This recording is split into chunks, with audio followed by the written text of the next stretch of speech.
Hi everybody, my name is Dietrich, and this is everything you need to know before you buy an axolotl.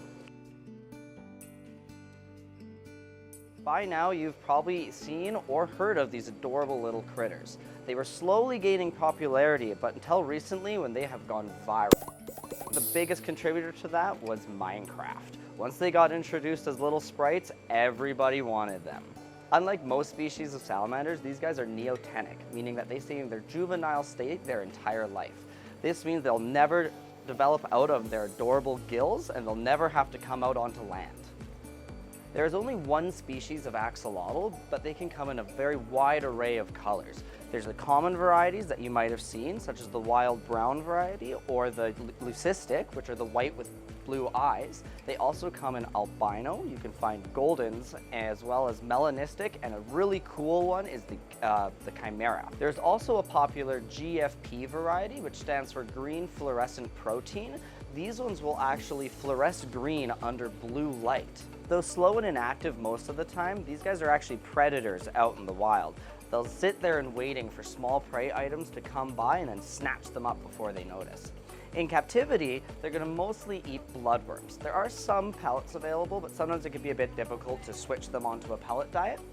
Juveniles should be fed anywhere from 1 to 2 times a day, either bloodworms or jumbo bloodworms. While they mature to adults, they can be fed only about every 2 to 3 days, and you can move on to larger prey items such as earthworms. The care for axolotls is pretty easy as long as you can give them the proper habitat.